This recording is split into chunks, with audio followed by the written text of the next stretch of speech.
Allez, 13h11, dans cette Europe 1 13h, alors qu'on se prépare déjà à affronter de nouveaux épisodes de sécheresse, je voulais revenir sur cette carte publiée ce matin par l'association Intercommunalité qui révèle que chaque année, des collectivités perdent plus de la moitié de leur eau potable. 198 communes sont concernées.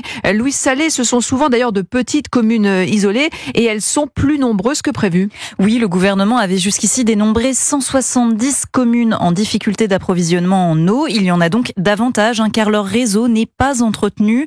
Ces communes sont situées en Ardèche, dans les Pyrénées-Orientales, en Hautes-Alpes et en Corse, en particulier en altitude.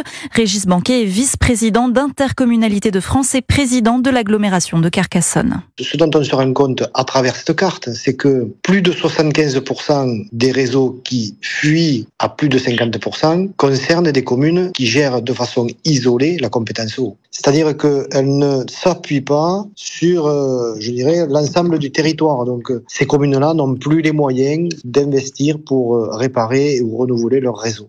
Il faudrait donc regrouper ces communes dans des groupes de collectivités plus vastes pour gérer collectivement l'or bleu. En moyenne, en France, les réseaux perdent 20% de leur eau potable. Et en 2022, l'État a débloqué 53 millions d'euros pour colmater ces fuites. Mais Régis Banquet estime, lui, à 4 milliards d'euros les investissements nécessaires chaque année pour renouveler et mieux gérer les services d'eau de ces communes isolées. Louise Salé, spécialiste environnement à Europe 1.